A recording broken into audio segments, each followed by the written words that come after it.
A very pleasant good morning, dear readers. Welcome back to my channel, English Mentor. Today, we are going to analyze the editorial of 20th August. So let us start this editorial in detail. The title of this editorial is Optimistic Assessment. देखो, optimistic का जो मतलब होता है, जिसको आप बोलते हैं sanguine, आशावादी। असेसमेंट का मतलब हो गया मूल्यांकन, इवैल्यूएशन।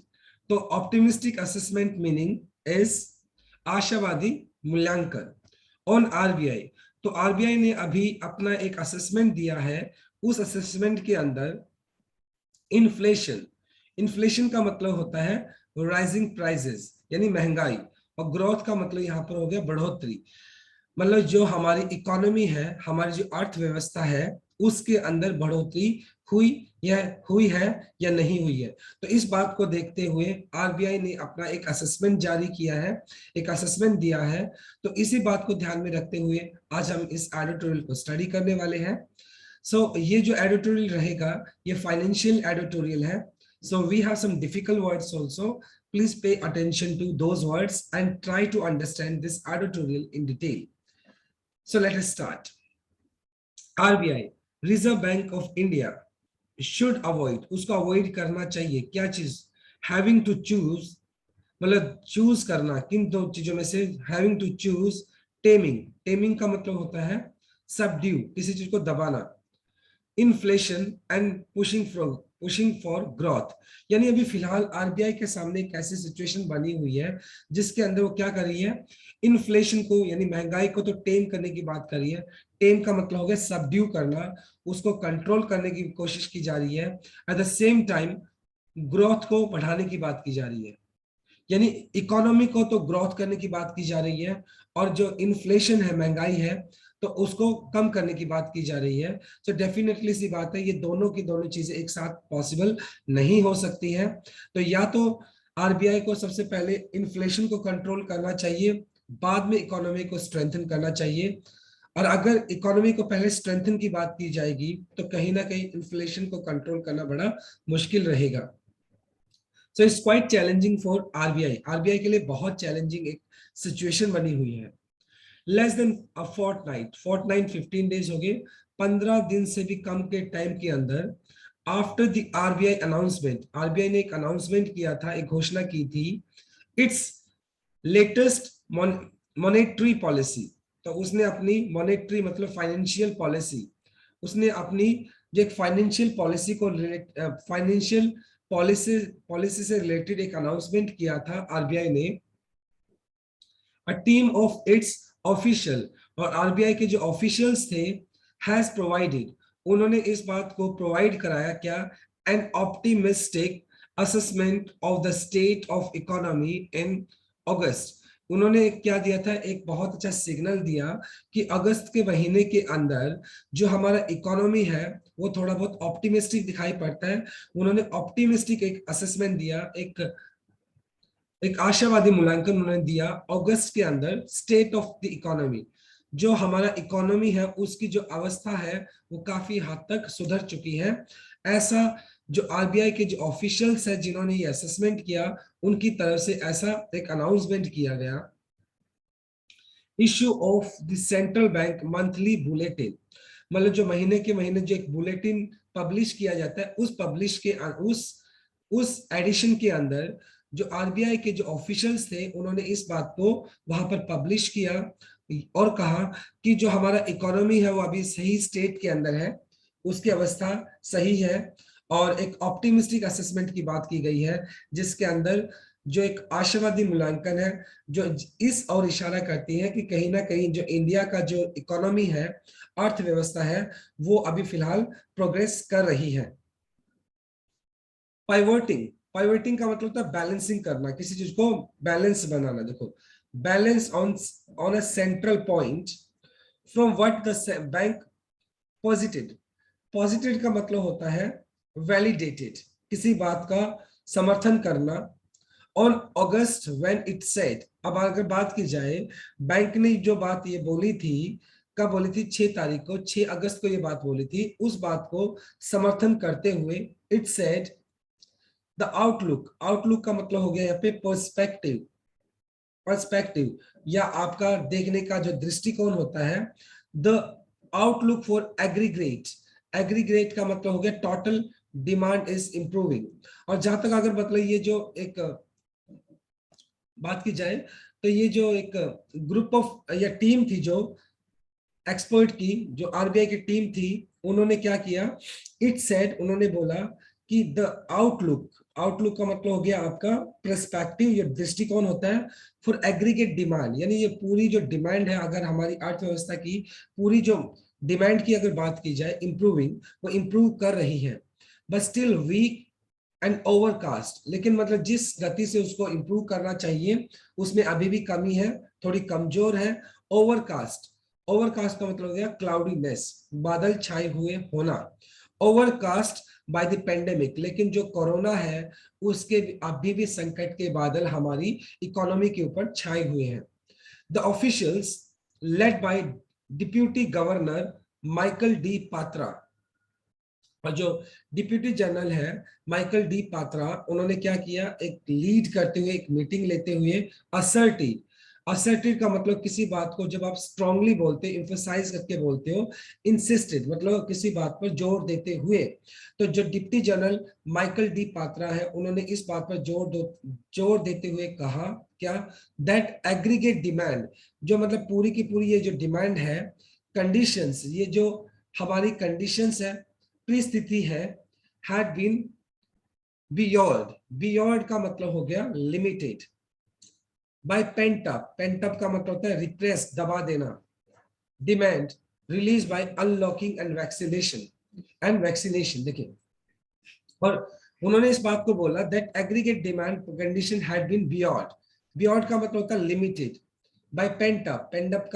अप का रिप्रेस करना, demand release by unlocking and vaccination.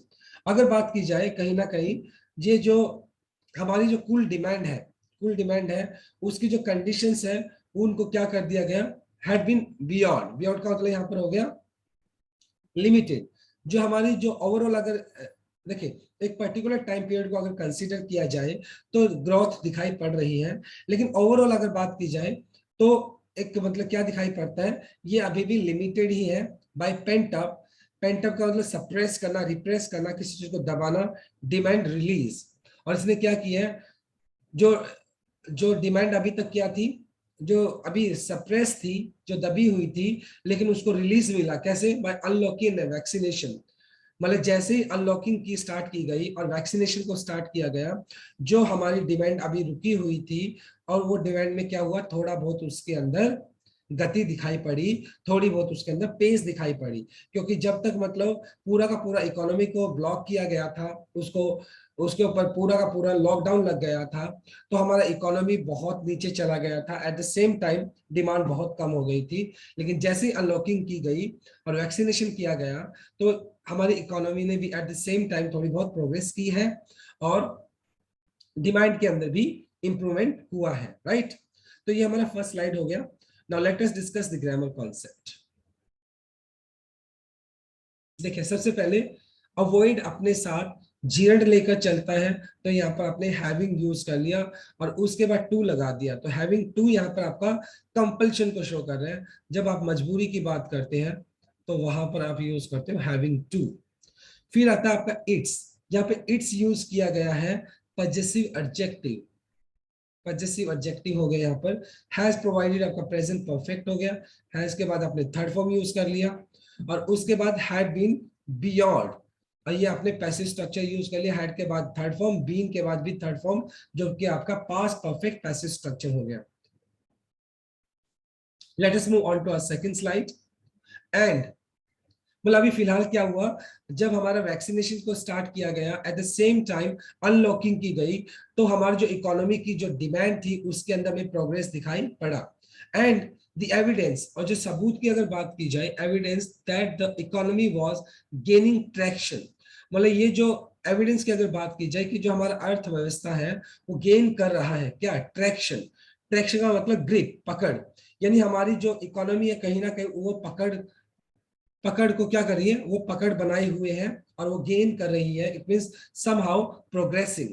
Could be scene, उसको देखा जा सकता है इन मैन्युफैक्चरिंग एक्टिविटी।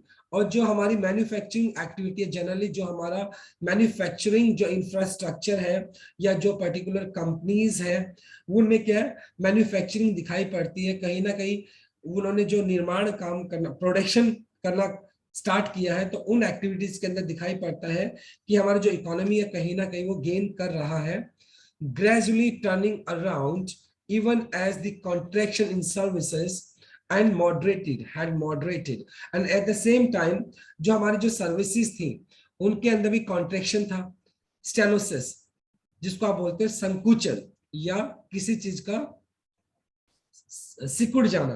तो यानी जो हमारी सर्विसेज थी वो भी क्या होगी, मॉडरेटेड हो गई है, मिटिगेटेड, घट जाना। यानी कहीं ना कहीं जो हमारी सर्विसेज के अंदर भी स्टेनोसिस था, संकुचन था, उसके अंदर भी कहीं ना कहीं कमी आई है पहले के हिसाब से। मतलब जो संकुचन था वो थोड़ा कम हुआ है, राइट। तो ये एक पॉजिटिव साइन है। दे रॉट, और जहां तक उन ऑफिशियल्स की बात है, उन्होंने लिखा क्या, the author's of the article, जो इस आर्टिकल, जिस ऑथर ने ये आर्टिकल लिखा है, हैव एरेट का मतलब होता है पुट इन अ सीक्वेंस, क्रमबद्ध तरीके से, several high frequency indicators including, और जो ऑथर है उसने क्रमबद्ध तरीके से बहुत सारे ऐसे इंडिकेटर्स लिखे हैं, सामने रखे हैं, जिसके अंदर बात की जाए ई वे बिल्स की बात की जाए, टोल कलेक्शन की बात की जाए, fuel consumptions, automobile dispatches and registration, पंजीकरण, ये सारे के सारे वो इंडिकेटर्स हैं जिनको क्रमबद्ध तरीके से रखा गया है। एंड रेल फ्राइट, फ्राइट का मतलब यहाँ पर हो गया फेयर, किराया या भाड़ा। वॉल्यूम 2, बट्रस, बट्रस का मतलब होता है सपोर्ट करना, मजबूती देना, देयर व्यू। और इन सारे इंडिकेटर्स ने क्या किया है, उनके पॉइंट ऑफ व्यू को मजबूती दी है, दैट डिमांड इज रिगेनिंग, कि डिमांड जो है, हमारी जो अर्थव्यवस्था की जो डिमांड है वो बढ़ रही है, मोमेंटम, पेस, टेम्पो जिसको बोल सकते हैं। और जो हमारी अर्थव्यवस्था की जो डिमांड है उसका जो स्पीड है, उसका जो मोमेंटम है, वो कहीं ना कहीं बढ़ रहा है। और ये सारे के सारे इंडिकेटर्स कहीं ना कहीं उनकी बात को बट्रस, उनकी बात को सपोर्ट करते हैं। The team has also pointed, और उस टीम ने साथ के साथ इस बात की तरफ इशारा किया है, टू ए प्राइवेट फोरकास्टर, मतलब एक प्राइवेट फोरकास्टर है, भविष्य भविष्य करता है, जिन्होंने प्रिडिक्शन की है, डेटा शोइंग, उनका जो डेटा वो इस बात को शो करता है, a sizable, a huge substantial decline. Subsequential decline का मतलब हो गया यहाँ पर सीरिएटेड, सीरिएटेड का मतलब भी हो गया आपका क्रमबद्ध तरीके से डिक्लाइन इन द अनएम्प्लॉयमेंट। और कहीं ना कहीं उस डाटा ने ये दिखाया है कि हमारी जो बेरोजगारी है उसकी रेट जो है लास्ट महीने के अंदर, उसके अंदर भी गिरावट आई है, यानी बेरोजगारी कम हुई है 6.95% फ्रॉम, यानी कहीं ना कहीं जो अनएम्प्लॉयमेंट की जो रेट थी उसके अंदर भी कहीं ना कहीं डिक्लाइन दिखाई पड़ा है, जो कि एक पॉजिटिव साइन है जून की मंथ की बात की जाए। And that with a pronounce rural bias, bias का मतलब हो गया बेंडिंग, झुकाव, टू पॉजिट, स्टेट करना, किसी चीज को बोलना, that the reflects the resilience, resilience का मतलब फ्लेक्सिबिलिटी, लचीलापन, और the rural sector on brightened agriculture prospect. और अगर बात की जाए जो हमारा अनएम्प्लॉयमेंट है उसके अंदर में कमी दिखाई पड़ी, यानी ये एक पॉजिटिव साइन है कहीं ना कहीं। और ये जो लचीलापन दिखाई पड़ा है, रेजिलियंस की अगर बात की जाए, ये फ्लेक्सिबिलिटी की बात की जाए, द रूरल सेक्टर जो ग्रामीण क्षेत्र है, ऑन ब्राइटेन, चमकदार, एग्रीकल्चर, कृषि, प्रोस्पेक्ट का मतलब यहाँ पर वही हो गया, एस्पेक्ट की बात की जाए, एक पर्टिकुलर डायरेक्शन की बात की जाए, तो ये जो एक अनएम्प्लॉयमेंट की मतलब जो रेट थी उसके अंदर कमी दिखाई पड़ी है, कहीं ना कहीं बहुत एक पॉजिटिव साइन है। ये किस तरीके से दिखाई पड़ी है, ये रूरल सेक्टर की तरफ से दिखाई पड़ी है, क्योंकि बहुत सारे जो लोग हैं वो एग्रीकल्चर के अंदर इन्वॉल्व हुए, और एग्रीकल्चर के अंदर मतलब इन्वॉल्व होने की वजह से जो हमारा अनएम्प्लॉयमेंट रेट है उसके अंदर कमी दिखाई पड़ी है, राइट। तो ये हमारा सेकेंड स्लाइड हो गया। Now let us discuss the grammar concept. देखिए, कुड बी सीन आपका पैसिव स्ट्रक्चर है, कुड के बाद अपने be plus third form use किया जो कि पैसिव स्ट्रक्चर हो गया। हैव एरिड ये आपका हैव प्लस V3 हो गया जो कि प्रेजेंट परफेक्ट हो गया। द टीम, टीम यहाँ पर आपका सिंगुलर काउंटेबल नाउन यानी कलेक्टिव नाउन की तरह आपने यूज कर लिया। ब्राइटेंड आपका V3 हो गया जो कि पास्ट पार्टिसिपल एडजेक्टिव की तरह यूज किया जा रहा है। Now let us move on to a third slide. Sorry, but the authors elided over, लेकिन अगर बात अभी तक बात की जाए तो ऑथर ने अभी तक पॉजिटिव चीजों को ही एक हाईलाइट किया है, लेकिन इलाइड ओवर का मतलब है एक्सक्लूड, किसी चीज को छोड़ते हुए द फैक्ट, लेकिन ऑथर ने कुछ फैक्ट्स है उनको इग्नोर किया। That the CMIE central for monitoring Indian economy, जो कि इंडियन इकोनॉमी के ऊपर निगरानी रखती है, उसको मॉनिटर करती है, और उसके हिसाब से ऑथर्स ने कुछ फैक्ट को इग्नोर किया है, उनको एक्सक्लूड किया है। Whose survey based unemployment rate they have cited, और जिन्होंने मतलब अगर बात की जाए CMIE हुज सर्वे अनएम्प्लॉयमेंट, जहां तक अगर बात की जाए CMIE जिसने सर्वे किया था अनएम्प्लॉयमेंट रेट के ऊपर, दे हैव साइटेड, उन्होंने इस बात को साइट किया, इस बात का हवाला दिया, is that is far less sanguine about the addition of approximately 6 million job in July, और उन्होंने कहा कि सैंग्विन का मतलब हो गया optimistic, the addition of approximately 16 million jobs in July, और उन्होंने मतलब कहीं ना कहीं इस बात इशारा किया CMIE की तरफ से कि जो सर्वे किया गया अनएम्प्लॉयमेंट रेट को देखते हुए, तो उन्होंने इस बात का हवाला दिया, उस टीम ने हवाला दिया RBI की तरफ से कि जो 16 मिलियन जो जॉब्स है जुलाई के अंदर उनको दिया गया, जो कि एक फार लेस सेंग्विन का मतलब हो गया जितना ये ऑप्टिमिस्टिक दिखता है उतना ऑप्टिमिस्टिक एक्चुअली में नहीं है, क्योंकि कहीं ना कहीं किसी फैक्ट को इग्नोर किया गया। कैसे देखते हैं, CMIE central monitoring India economy, MD, उसके जो MD है महेश व्यास, कंटेंट्स का मतलब हो गया, कंटेंट्स का मतलब है डिबेट करना, इस बात पे बहस करना, in an analysis that all the additional employment provided by India in July was poor quality, और कहीं ना कहीं जो CMIE के जो महेश है उन्होंने इस बात को मतलब इस बात को डिबेट करते हुए साफ साफ बोला कि जुलाई मंथ के अंदर जितने भी एम्प्लॉयमेंट को प्रोवाइड कराया गया, जितने भी जॉब्स को प्रोवाइड कराया गया वो पुअर क्वालिटी की थी, अच्छी क्वालिटी का वो रोजगार नहीं था। While better quality several jobs, लेकिन अगर एक परमानेंट जॉब की अगर बात की जाए, एक अच्छी सैलरी की जॉब की बात की जाए, श्रैंक का मतलब मतलब कॉन्ट्रैक्शन होना, सिकुड़ना किसी चीज का, मतलब जो जॉब का हवाला दिया जा रहा है, मतलब जो एक टीम की तरफ से जो हवाला दिया जा रहा है कि इतनी 16 जो मिलियन जॉब्स है वो उनको इंश्योर किया गया, लेकिन जो CMIE के जो MD महेश व्यास है उन्होंने साफ साफ बोला कि ये जो जॉब प्रोवाइड कराई गई वो क्या है, वो पुअर क्वालिटी की है, वो एक टेम्परेरी जॉब है एक तरह से, और हाई सैलरीड जो जॉब्स थी उनकी अगर बात की जाए 3.2 मिलियन जॉब्स वो श्रैंक हुई, उनमें क्या हुई, कमी दिखाई पड़ी, noting that the bulk of the rural jobs added were of the temporary farm labor linked to the delayed kharif showings। देखिए अब यहाँ पे खरीफ क्या हो गया, जब एक फसल होता है, सोविंग का मतलब है सीड टाइम, बीज बोने का टाइम है जो, और ये जो इतनी बड़ी बड़ी बातें की जा रही हैं कि 16 मिलियन जो जॉब्स है वो क्या की गई है, उनको बढ़ाया गया है, ज्यादातर वो जॉब्स है वो रूरल जॉब्स है, एग्रीकल्चर से रिलेट करती हुई जॉब्स है, और जिस तरह की जॉब दी गई है वो पुअर क्वालिटी की जॉब दी गई है।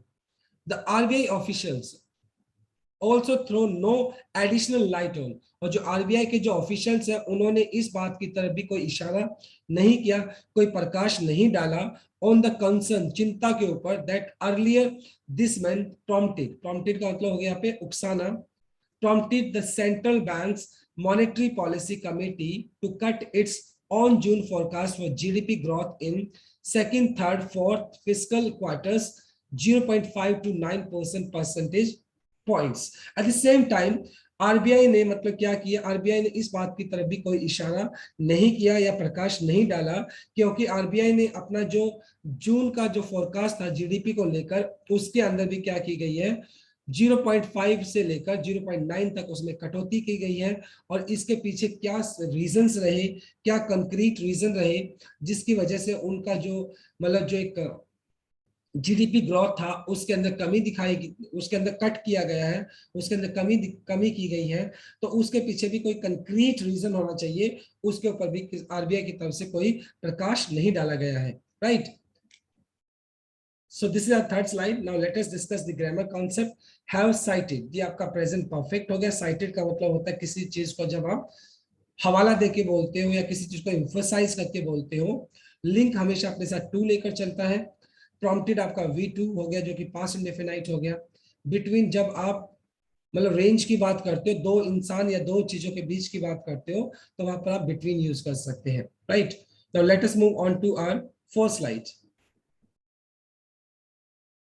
देखिए आप यहाँ पर ऑन इन्फ्लेशन टू, और जहां तक अगर बात की जाए महंगाई को लेकर, द आर्टिकल ऑथर्स, आर्टिकल लिखा है ऑथर्स में जो लिखा आर्टिकल, हैव पीस्ड, पीस का मतलब ना प्रकाश डालना, throw with a light motion, an upbeat, upbeat का मतलब हो गया एक्साइटेड, प्रोग्नोसिस का मतलब हो गया prediction, citing July 17 basis points month on month de-acceleration in retail price gains 5.6%।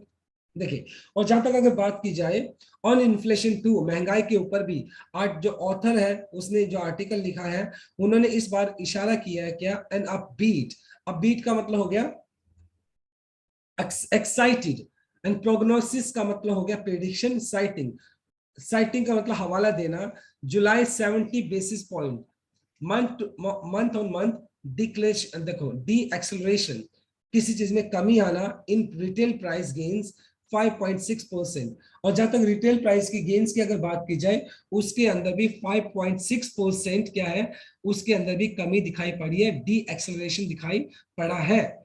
और ये जो 70 बेसिक पॉइंट्स है उनको कंसिडर करते हुए ये बात कही गई है।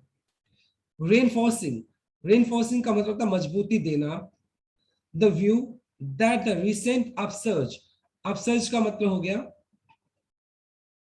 राइजिंग, हैज पीक्ड, और मतलब ये जो इस बात को मजबूती देते हुए कि जो अभी फिलहाल अब प्राइस दिखाई पड़ रहा है, इन्फ्लेशन के अंदर मजबूती दिखाई पड़ रही है, हैज पीक्ड, पीक का मतलब शिखर पे पहुंच जाना, and the worst would be behind us, मतलब अभी जो सॉरी ये बोला ना upsurge has peaked, upsurge has peaked का मतलब यहाँ पे ये बताया गया है कि अभी जो हमारी इकोनॉमी के अंदर जो थोड़ा बहुत ग्रोथ दिखाई पड़ा है, and the worst would be behind, और जो मतलब खराब दौर था वो हमारा पीछे रह गया है।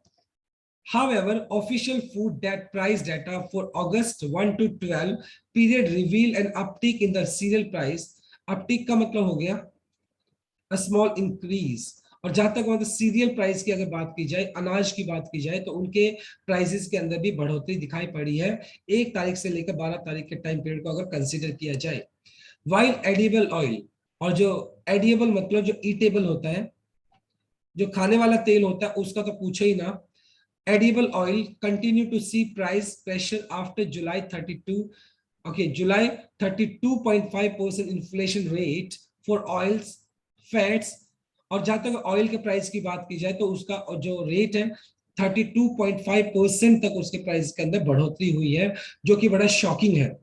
बेलिंग द ऑथर्स ऑप्टिमिज्म, बेलिंग का मतलब हो गया यहाँ पर कॉन्ट्राडिक्टिंग, और जिस तरीके से ऑथर्स की तरफ से जो ऑप्टिमिज्म दिखाया गया था, मतलब ये जो बुलेटिन जिन्होंने पब्लिश किया था, उनके उनके जो ऑप्टिमिज्म है, उनकी जो आशा है, उसको कहीं ना कहीं डिफाई करता है, डिफाइल करता है, कॉन्ट्राडिक्ट करता है, क्योंकि जिस तरीके से अभी भी जो एक तरह से तो बात की जा रही है कि ग्रोथ की जा रही है, इकोनॉमी ऑप्टिमिज्म दिखाई पड़ रहा है, एट द सेम टाइम यहाँ पर अगर देखें तो इन्फ्लेशन भी है, जो कि ऑथर का जो ऑप्टिमिज्म उसको डिफाइल करता है, उसको कॉन्ट्राडिक्ट करता है। द आरबीआई डिप्यूटी गवर्नर, और जो आरबीआई के जो डिप्यूटी गवर्नर है overseeing monetary policy admits the internal dilemma at MPC observing that ultimately the policy decision was a judgmental call as move to tame inflation by 1% point would mean sacrificing 1.2% percentage points of GDP growth. देखिए यहां पर अगर बात की जाए, यहाँ पे देखो एस, यहाँ पे बताया गया है कि आरबीआई के जो डिप्यूटी गवर्नर है उन्होंने इस बात को एनालाइज करते हुए, इस बात को देखते हुए जो हमारी मॉनेटरी पॉलिसी है वो इस बात को एडमिट करती है कि जो इंटरनल डिलेमा बनी हुई है, एक मतलब एक कंफ्यूजन बना हुआ है at the MPC observing that ultimately the policy decision was a judgemental call and any move to tame inflation. ये जजमेंटल कॉल, एक जजमेंट कॉल की तरह इसको क्या किया गया, मतलब एक जजमेंट कॉल की तरह इसको ट्रीट किया गया as any move to tame. अगर किसी भी तरह का कोई एक मूव लिया जाता है जिससे कि जो इन्फ्लेशन है उसको टेम किया जाए, उसको कंट्रोल किया जाए बाय 1%, अगर कोशिश की जाती है कि इन्फ्लेशन को 1% तक भी अगर उसको कंट्रोल करने की कोशिश की जाती है, would mean sacrificing 1.22% points of growth GDP. अगर देखो, अगर बात की जाए, अगर इन्फ्लेशन को बढ़ाने की बात, अगर इन्फ्लेशन बढ़ता है, 1 पॉइंट से इन्फ्लेशन बढ़ता है, तो कहीं ना कहीं जो हमारा जीडीपी जो है वो कम से कम 1.5 से 2% तक उसके अंदर कमी दिखाई पड़ेगी। क्योंकि इन्फ्लेशन में क्या होता है, जब प्राइसेस बढ़ते हैं तो जनरली लोग चीजों को खरीदना कम पसंद करते हैं क्योंकि उनके पास बाइंग कैपेसिटी नहीं होती है। तो इस चीज को भी नहीं भूलना चाहिए कि अगर इन्फ्लेशन बढ़ेगा, अगर 1% इन्फ्लेशन बढ़ता है तो 2% तक की हमें कमी दिखाई पड़ेगी जीडीपी ग्रोथ के अंदर, जो कि एक बहुत ही मतलब एक चैलेंजिंग चीज रहेगी कहीं ना कहीं आरबीआई के लिए और सरकार के लिए कि किस तरीके से ये इन्फ्लेशन जो बना हुआ है उसको कंट्रोल किया जाए। राइट, तो ये हमारा फोर्थ स्लाइड है। हैव पीस आपका हो गया प्रेजेंट परफेक्ट, हैव के बाद आपने थर्ड फॉर्म लगाया। टू सी आपका हो गया इन्फिनिटिव केस, 2+V1 आपने यूज किया। एंड वुड मीन जो कि आपका वुड आपका मॉडल हो गया, उसके बाद आपने V1 लगाया। Right, so now let us move on to last slide which is slide number 5। Yes, in postulating, postulate का मतलब होता है डिमांड करना।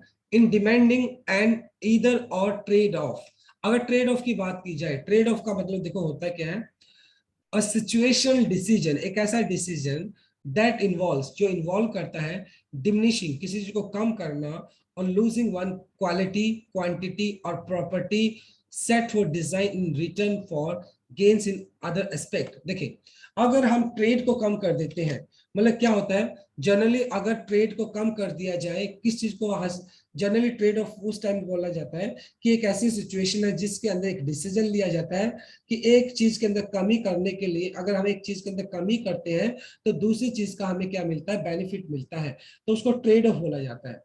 तो in in postulating and either of trade off, अगर मान लो ट्रेड के साथ अगर किसी भी तरह का कोई कॉम्प्रोमाइज किया जाता है, मॉनेटरी अथॉरिटीज रिस्क, तो जो मॉनेटरी अथॉरिटीज है रिस्क अचीविंग, वो मतलब उनको रिस्क रहेगा किसी को अचीव करने में, नीदर गोल, ना तो गोल को अचीव कर पाएंगे, एंड सेंडिंग द इकोनॉमी, और ना ही वो क्या कर पाएंगे, जो हमारा इकोनॉमी है उसको मजबूती दे पाएंगे।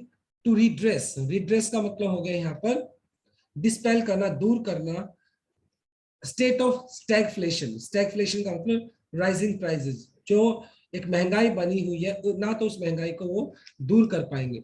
इस लास्ट लाइन में क्या बोला क्या गया, अगर ट्रेड के साथ कॉम्प्रोमाइज किया जाता है तो जो अथॉरिटीज है वो किसी भी तरह के गोल को अचीव नहीं कर पाएंगे और ना ही हमारी इकोनॉमी को मजबूती मिल पाएगी जिससे कि इन्फ्लेशन को फाइट किया जा सके, इन्फ्लेशन को दूर किया जा सके।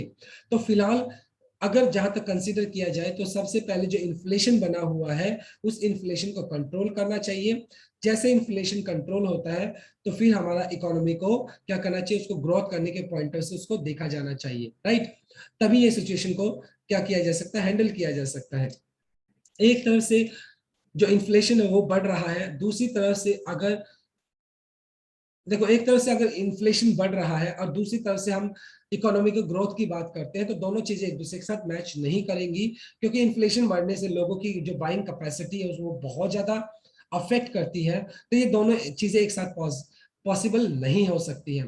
तो ये चीज सोचने वाली बात रहेगी कहीं ना कहीं आरबीआई की तरफ से, और जो जहां तक गवर्नमेंट की बात की जाए तो उनको ऐसी पॉलिसीज को कंसिडर करना होगा जिससे कि इन्फ्लेशन को कम किया जा सके।